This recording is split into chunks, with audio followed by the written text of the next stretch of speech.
السلام عليكم ورحمة الله وبركاته. الحمد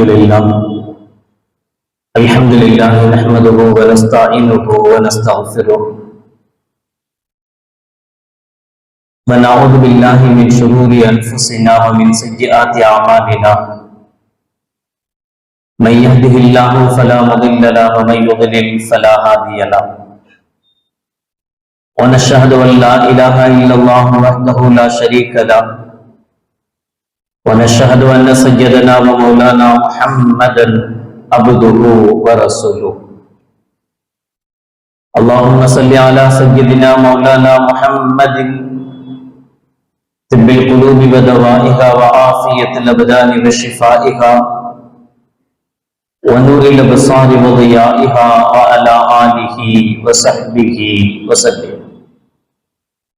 أما بعد فقد قال الله تعالى في القرآن العظيم والفرقان المجيد: أعوذ بالله من الشيطان الرجيم.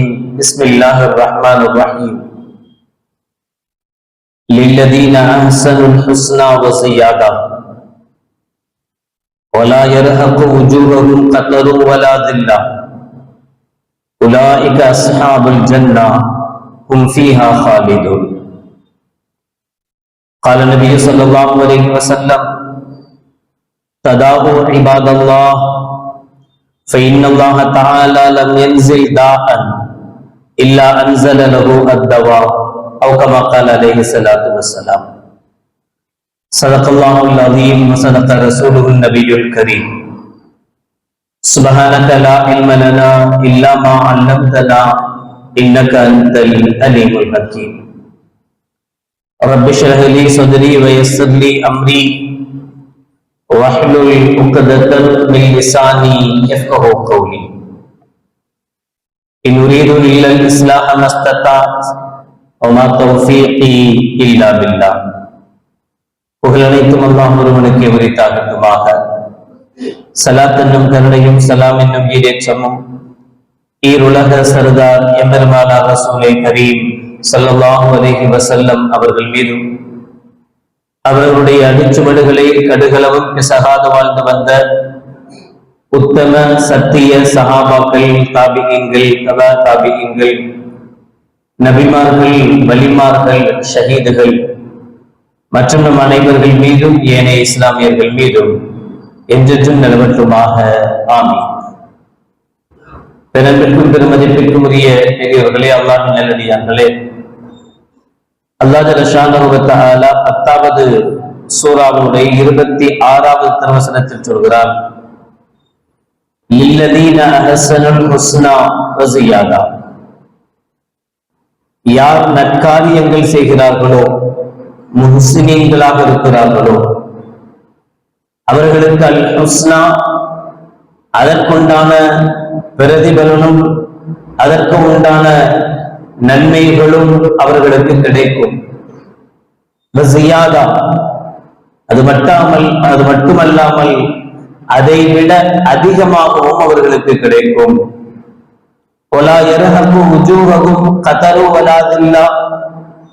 அவர்களுடைய முகங்கள் எந்தவித இருளையும் எந்த விதமான மோசத்தையும் எதிர்கொள்ளாது, இழிவையும் எதிர்கொள்ளாது. உலாயிக அஸ்ஹாபுல் ஜன்னா, அவர்கள்தான் சொர்க்கவாதிகள். ஹும் ஃபீஹா ஹாலிதூன், அவர்கள் அந்த சொர்க்கத்தில் நிரந்தரமாக தங்கியிருப்பார்கள் என்கிறார். யார் குறித்து? லில்லதீன அஹ்ஸனு, யார் நற்காரியங்கள் செய்கிறார்களோ, நல்ல உபகாரங்கள் செய்கிறார்களோ அவர்கள். நற்காரியங்கள் செய்பவர்களுக்கு அதற்குண்டான நன்மை உண்டு, அதற்குண்டான பிரதிபலன் உண்டு, சொர்க்கம் உண்டு. ஜியாதா, இன்னும் அதிகம் உண்டு என்றால் அது என்ன? இந்த ஆயத்தினுடைய விளக்கத்தை தருகிற முஃபஸ்ஸிரீன்கள் சொல்வார்கள், அல் ஹுஸ்னா, நல்லது செய்பவர்களுக்கு நல்லது கிடைக்கும் என்றால் அந்த நல்லதில் உயர்தரமானது சொர்க்கம். அல்லாஹ் நாம் செய்கிற தர்மத்தினால் நம்முடைய உடல் ஆரோக்கியத்தை தருவான், நம்முடைய வியாபாரங்கள் பரக்கத்து செய்வான், நம்முடைய நோய் நொடிகளை அகற்றுவான். இதெல்லாம் நன்மைதான். இந்த நன்மைகளிலேயே மிக உயர்தரமான நன்மை என்னன்னா சொர்க்கத்தையே தருவது. அது உயர்தரமான நன்மை. இப்ப அல்லாஹ் நன்மை செய்பவர்களுக்கு சொர்க்கத்தை தருவார். சரி, அதை விட அதிகமானது என்னது? சொர்க்கத்தை விட அதிகமான நன்மை என்ன கிடைக்க போகுது? சொர்க்கத்தை விட அதிகமானது என்ன இருக்கிறது என்றால், அந்த அதிகம் என்பதற்கு விளக்கம் தருகிறார்கள். அல்லாஹ் ஜல்லஷானஹு வ தஆலா நாளை மறுமையில் சொர்க்கவாதிகளில் உயர்ந்தோர்களுக்கு, இஹ்சான் செய்பவர்களுக்கு, நல்லுபகாரம் செய்பவர்களுக்கு அல்லாஹ் தன்னுடைய லிகாவை தருவான். அவனை சந்திக்கும் பாக்கியத்தை தருவான். அல்லாஹ்வை நம் கண்களால் பார்க்கிற வாய்ப்பை இந்த நல்லவர்களுக்கு அல்லாஹ் ஜல்லஷானஹு வ தஆலா தருவான். அதைத்தான் அல்லாஹ் ஜியாதா, அதிகம் என்று குறிப்பிடுகிறார் என்பார்கள். சொர்க்கவாதிகள் எல்லோரும் ஒரே மாதிரியாக இருக்க மாட்டாங்க. நரகவாதிகள் எப்படி பல படித்தரங்கள் உள்ளவர்கள் இருக்கிறார்களோ, பல மாதிரியானவர்கள் இருக்கிறார்களோ, அதே போல சொர்க்கவாதிகள் அப்படின்னா எல்லாரும் ஒரே மாதிரியான சொர்க்கம்லாம் கிடையாது. ஒவ்வொருத்தருக்கும் ஒவ்வொரு மாதிரியான சொர்க்கம். அவரவர்களுடைய நன்மைகளை வைத்துத்தான் அவரவர்களுடைய சொர்க்கம் தீர்மானிக்கப்படுகிறது. நோன்பாளிகளுக்கு ரையான் என்கிற சொர்க்கம் உண்டு. யாரெல்லாம் பிறருக்கு தெரியாமல் உபகாரங்கள் செய்கிறார்களோ அவர்களுக்கு கண்ணாடி மாளிகை உண்டு. மிக உயர்ந்த சொர்க்கம் என்று ஜன்னத்துல் ஃபிர்தௌஸ் என்கிற சொர்க்கம் உண்டு. என்று சொர்க்கத்தில் பல படித்தரங்கள் இருக்கிறது. இப்படி ஒவ்வொரு படித்தரங்களிலும் உயர்வான படித்தரத்தை பெறக்கூடியவர்கள் அல்லாஹ்வுடைய லிகாவை, அல்லாஹ்வுடைய சந்திப்பை பெறுகிறார்கள். அல்லாஹ் ஜல்லஷானஹு வ தஆலா அர் ரஹ்மான் சூராவை ஓத அவர்கள் தங்கள் காது குளிர கேட்பார்கள். இந்த நன்மைகள் எல்லாம் சில நல்லவர்களுக்கு கிடைக்கிறது, நன்மை செய்பவர்களுக்கு கிடைக்கிறது என்று அல்லாஹ் ஜல்லஷானஹு வ தஆலா சொல்கிறார். அந்த நல்லவர்கள் யார்?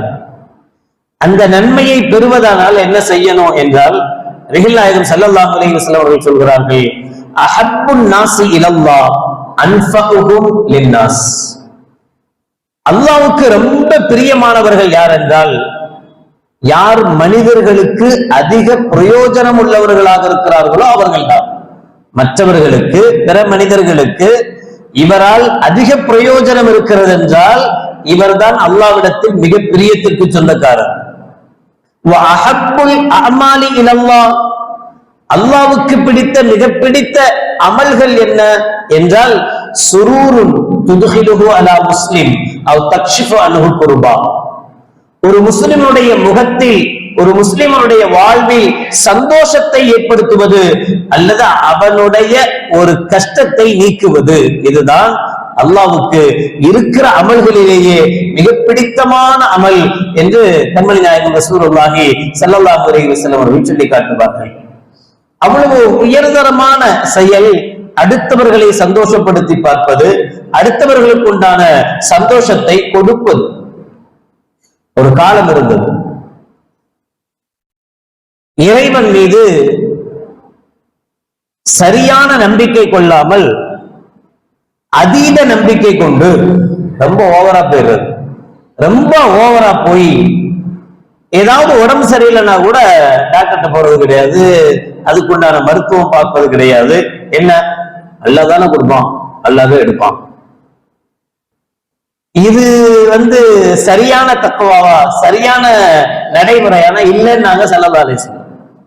நபிகள் பெருமானார் ஸல்லல்லாஹு அலைஹி வஸல்லம் வருகைக்கு முன்பு பொதுவாக அந்த மக்களிடத்தில் புறையோடி போயிருந்த விஷயம் என்னன்னா, ஏதாவது தனக்கு சிரமம் வந்தா, கஷ்டம் வந்தா, நோய் வந்தா, நொடி வந்தா, எந்த பிரச்சனை வந்தாலும் சரி, உடனடியே அவங்க போய் நிக்கிறது யார்கிட்ட அப்படின்னா மந்திரவாதிட்டு தான். கையை பாரு, என் முகத்தை பாரு, காலை பாரு, எதையாவது பார்த்து எனக்கு ஏன் இந்த பிரச்சனை எல்லாம் வருது, இதெல்லாம் போக்குறதுக்கு என்ன செய்யணும்? ஒரு கோழி அறுத்து ஊரு ஃபுல்லா ரத்தத்தை தெரிச்சா ஓடி போயிடுமா? இப்படிதான் இருந்தாங்க. அவங்க என்ன செஞ்சாங்க அப்படின்னா, என்ன செய்யணுமோ அதை செய்யறதை விட்டுட்டு மந்திரவாதிகளையும் ஜோசியர்களையும் தேடி அலைஞ்சாங்க. அவங்க மருத்துவம் என்பது பக்கமே போக மாட்டாங்க. இப்ப கண்மணி நாயகம் ரசூலுல்லாஹி ஸல்லல்லாஹு அலைஹி வஸல்லம் அவர்கள் சொன்னார்கள், ததாவு இபாதல்லாஹ், அல்லாஹ்வுடைய அடியார்களே, நீங்கள் நோய்க்கு சிகிச்சை பெற்றுக் கொள்ளுங்கள், சிகிச்சைக்கு எடுங்க. ஃபஇன்னல்லாஹ தஆலா லம் யன்ஸில் தாஅன் இல்லா அன்ஸல லஹு தவா. அல்லாஹ் ஜல்லஷானஹு வ தஆலா எந்த நோயையும் மருந்தில்லாமல் அனுப்புவதில்லை. எந்த நோயா இருந்தாலும் மருந்து கண்டுபிடிக்க தெரியலன்னு வேணா சொல்லலாம். இப்போ கூட சுமார் 116 நாடுகள்ல மங்கி பாக்ஸ் என்று சொல்லப்படக்கூடிய குரங்கம்மை என்கிற நோய் மிக வேகமாக பரவி கொண்டிருக்கிறது அப்படின்னு சொல்லி உலக சுகாதார அமைப்பு மிகப்பெரிய ஒரு எச்சரிக்கையை விடுத்திருக்கிறது சமீபமா. குரங்கம்மை நோய்க்கு மருத்துவமே கண்டுபிடிக்கப்படல இதுவரைக்கும். இதுக்கு சாதாரணமா நம்ம ஊர்ல அம்மை நோய்க்கு போடக்கூடிய பெரிய அம்மை சின்னம்மன்னு வரும். இந்த பெரிய அம்மைக்கு போடக்கூடிய மருத்துவம் தான் குரங்கம்மைக்கும் பயன்படுத்தப்படுகிறது. ஆனால் அம்மை நோயை விட இது ரொம்ப சீரியஸானது. அம்மை நோய் உயிரை கொல்லாது, குரங்கம்மை உயிரை கொள்ளும்.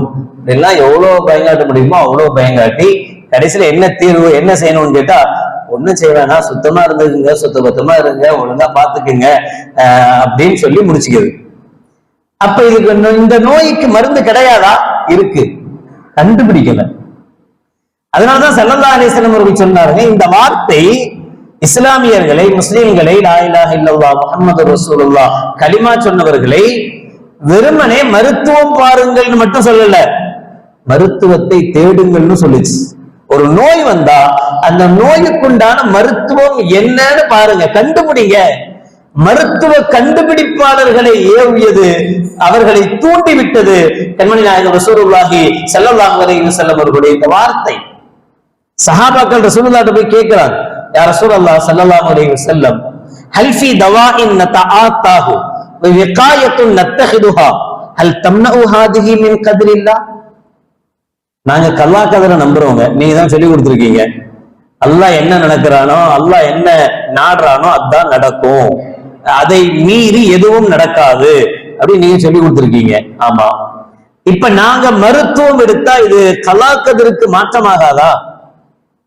அல்லாஹ் நாடி இருக்கா எனக்கு ஜுரம் வந்திருக்கு, அல்லாஹ் நாடி இருக்கா இந்த நோய் வந்திருக்கு, இந்த நோய்க்குண்டான சிகிச்சை எடுத்தா அது கலாக்கதற்கு மாற்றம் இல்லையா? அல்லாஹ்வுடைய கதிரை ஏத்துக்கணும் தானே. அல்லாஹ் நமக்கு என்ன தலையில எழுதியிருக்கிறானோ அதான் நடக்க போகுது, அதை ஏற்றுக்கொள்ளத்தானே வேணும். அப்ப இந்த மருத்துவம் என்பது கலாக்கதற்கு மாற்றமாகாதா என்று ஓப்பனாவே கேட்டாங்க. ஃபகால ஸல்லல்லாஹு அலைஹி வஸல்லம், ஸல்லல்லாஹு அலைஹி வஸல்லம் சொன்னாங்க, பல் ஹிய மின் கத்ரில்லாஹ். நோய் வந்தது அல்லாஹ்வுடைய கதிர்னா அதுக்கு மருத்துவத்தை பார்ப்பதும் அல்லாஹ்வுடைய கதிர் தான், அதுவும் அல்லாஹ் நாடினதுதான். போய் மருத்துவத்தை பாரு நாங்க ஸல்லல்லாஹு அலைஹி வஸல்லம். அவ்வளவு முக்கியத்துவம் வாய்ந்த ஒரு துறை மருத்துவத்துறை. அதுவும் இந்த மருத்துவ துறையில செவிலியர்களுடைய, நர்சஸ், அவர்களுடைய பங்கு மிக அதிகமானது. எந்த அளவுக்கு ஒரு நோயை, அந்த நோய்க்குண்டான சரியான சிகிச்சையோடு முறைப்படி அது செய்யப்பட்டால் நிச்சயமாக அல்லாஹ்வுடைய கிருபையில், அல்லாஹ்வுடைய நாட்டம் இருந்தால் அந்த நோய்க்குண்டான ஷிஃபா, அந்த நோய்க்குண்டான முழுமையான நிவாரணத்தை பெற முடிகிறது. கண்மணி நாயகம் ரசூலுல்லாஹி ஸல்லல்லாஹு அலைஹி வஸல்லம் அவர்கள் மக்காவிலிருந்து மதீனாவுக்கு வந்த பிறகு மதீனாவுல ருஃபைதா பின்த் சஅத் அல் அஸ்லமியா என்கிற ஒரு பெண்மணி இருந்தாங்க.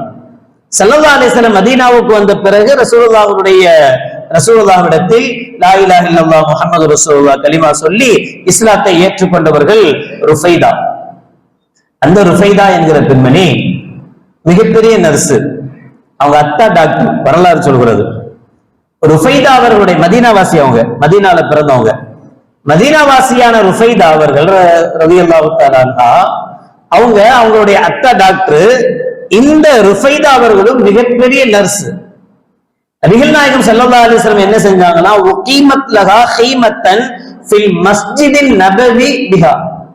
ஸல்லல்லாஹு அலைஹி வஸல்லம் மஸ்ஜிதுன் நபவியிலேயே, மதீனால இருக்கக்கூடிய மதீனாவுடைய மஸ்ஜிது நபவி, மஸ்ஜிது நபவியினுடைய ஒரு ஓரத்தில் இவர்களுக்கு என்று தனி கூடாரம் அமைச்சு கொடுத்து, தனி இடத்தை ஒதுக்கி கொடுத்து, அந்த இடத்துல இருந்து ருஃபைதா அம்மையார் செவிலியர் வேலை பார்த்தாங்களாம். யாரும் காயம் பட்டு வந்தா அவங்களுக்கு மருந்து போடுறது, அவங்களுக்கு உண்டான வேலைகள் எல்லாமே ருஃபைதா பின்த் சாத் என்கிற ஒரு பெண்மணி, அந்த செவிலியர் தான் அவர்களுக்காக ஸல்லல்லாஹு அலைஹி வஸல்லம் அவர்கள் மஸ்ஜிது நபவியினுடைய ஒரு ஓரத்தை, அப்ப பள்ளிவாயில் என்பது, பள்ளிவாசல் என்பது அல்லாஹ்வை வணங்குவதற்கு, அல்லாஹ்வை தொழுவதற்கு, அல்லாஹ்வை திக்ர் செய்வதற்குண்டான ஒரு இடத்தை ஸல்லல்லாஹு அலைஹி வஸல்லம் அவர்கள் இதுவும் அவசிய தேவை என்பதற்காக ஒதுக்கி கொடுத்து மருத்துவத்துக்குண்டான ஒரு நிலையை அதே பள்ளிவாசலுடைய ஓரத்தில் ஸல்லல்லாஹு அலைஹி வஸல்லம் ஏற்பாடு செய்யறாங்கன்னா எவ்வளவு முக்கியத்துவம்.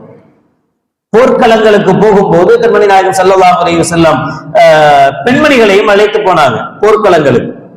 போர்க்களங்கள்ல போய் பெண்மணிகளுக்கு உண்டான வர்க்கம் என்னன்னா, வேலை என்னன்னா, அவங்க யாரெல்லாம் காயம்பட்டு கிடக்கிறார்களோ அவர்களுக்கு காயத்துக்கு மருந்து போடுறது, அவர்கள் இறந்து போனால் அவர்களை சுமந்து செல்வது. ஒரு சஹாபிய பெண்மணி அறிவிக்கிறாங்க, நாங்கள் இறந்த ஜனாசாக்களை மதீனா வரை சுமந்து போயிருக்கிறோம், தூக்கிட்டு போவோம். ஒரு பிணத்தை தூக்குகிற செயலை கூட சஹாபிய பெண்மணிகள் செய்திருக்கிறார்கள்.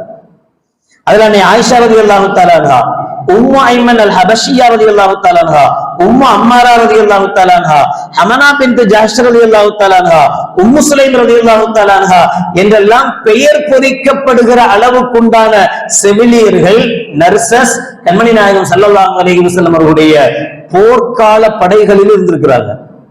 போர் படைகள்ல செவிலியர்களை நபிகள் நாயகம் ஸல்லல்லாஹு அலைஹி வஸல்லம் நர்சஸ் அழைச்சிட்டு போனாங்க. காரணம் என்னன்னா, அவர்கள் தான் பக்குவமாக அதற்குண்டான வேலைகளை, அதற்குண்டான காயத்தை நீக்கிறது, போக்குறது, இதெல்லாம் ஆண்களுக்கு உண்டான வேலை. போருக்குண்டான ஏற்பாடுகள், போர் தயாரிப்பு, போர்ல போய் நிற்பது, இது ஆண்களுக்கு உண்டான வேலை. பெண்களை நபிகள் நாயகம் ஸல்லல்லாஹு அலைஹி வஸல்லம் அவர்கள் அழைத்து சென்றார்கள்.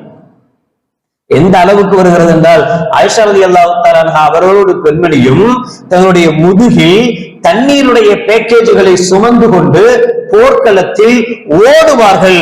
அப்படி அவர்கள் ஓடுகிற போது அவருடைய கரண்டை கால்கள் தெரியும் அளவுக்கு ஓடுவார்கள். ஹதீஸ் வருது.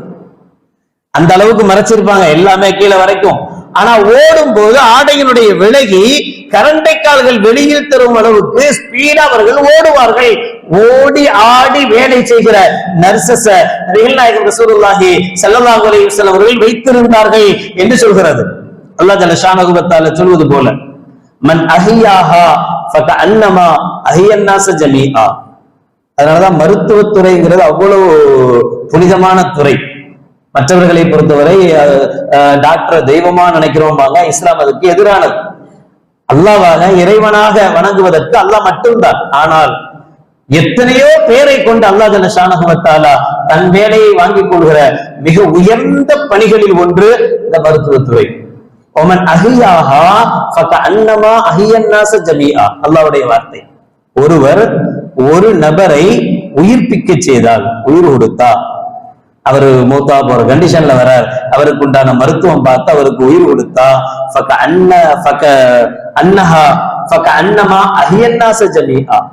ஒட்டுமொத்த மனித சமூகத்தையும் உயிர்ப்பித்தவர் போல என்கிறான் அல்லாஹ். ஒருத்தருக்கு உயிர் வாழ வச்சா அவர் ஒட்டுமொத்த சமூகத்தையும் உயிர் வாழ செய்தவர் போல என்று அல்லாஹ் ஜல்ல ஷானஹு வ தஆலா. அவ்வளவு ஒரு புனிதமான பணிதான். ஆனால் எப்ப அது புனிதம் அடைகிறது, எப்ப அது புனிதத்துவத்தை பெறுகிறது என்றால், அது இஹ்லாஸானதாக இருக்கும்போது, மன தூய்மை உள்ளதாக இருக்கும்போது. வெறும் காசு பார்க்கும் தொழிலா, அதுக்காக காசே டாக்டர்லாம் வாங்கக்கூடாது அப்படின்னு வாங்க சொல்லல. டாக்டர்ஸ் அவங்க தொழில் தான், அவங்களுக்கு பணங்கள் வாங்கணும். ஆனா அதையே என்ன வாங்கிடக்கூடாது. ஒரு ஏழை வர்றான், அந்த ஏழைக்கு என்ன தகுதியோ அதுக்கு தகுந்த மாதிரி. பொதுவா நான் ஆரம்பத்திலே சொல்றது உண்டு, மார்க்கத்துக்கு உதவுவது என்பது வெறும் பயான் பேசுறது, தொழுவிக்கிறது மட்டுமல்ல. நாம் எந்தெந்த துறை சார்ந்து இருக்கிறோமோ அந்தந்த துறை சார்ந்து மார்க்கத்துக்கு எப்படி உதவ முடியுமோ அப்படி உதவுவது, அவ்வளவுதான். டாக்டரா இருந்தா அந்த டாக்டர், ஏழைகள் இருக்காங்களா அவங்களுக்கு இலவசமா மருத்துவம் பார்க்கணும், இதெல்லாம் அவர் செய்யறது. ஒரு இன்ஜினியர் இருக்கிறாரா, அவர் பள்ளிவாசலா மற்ற விஷயங்களா இலவசமாவோ அல்லது மிக குறைந்த விலையிலேயோ பள்ளிவாசல் கட்டுறதுக்கு அவர் அவருடைய துறை சார்ந்து சமுதாயத்துக்கு அவரால் என்ன செய்ய முடியும். நோட்டு புக் விற்கிறவங்க மட்டும் சும்மாவா? நோட்டு புக்கு, பேனா, பென்சில் வைக்கிறவங்க கூட எவ்வளவு ஏழை மாணவர்கள் நோட் புக் கொடுக்கிறது, அவங்களுக்கு பேனா பென்சில் கொடுக்க, இதுதான் அவங்களுடைய துறை சார்ந்து அவர்களால் என்ன செய்ய முடியுமோ அதை செய்வது. இதுதான் நாம் செய்யக்கூடிய சரியான மார்க்கத்தினுடைய நிலைப்பாடுகள். இந்த வகையில தான் சமீபத்தில் ஏற்பட்ட வயநாட்டினுடைய அந்த நிலச்சரிவினுடைய மிகப்பெரிய வெள்ளத்தில் கூட 2 கிராமங்களுக்கு நடுவில் இருந்த ஒரு பாலம் முற்றிலுமாக துண்டிக்கப்பட்டு போன நேரத்தில் ஒரு செவிலியர் சபீனா கூடலூரை சேர்ந்தவர்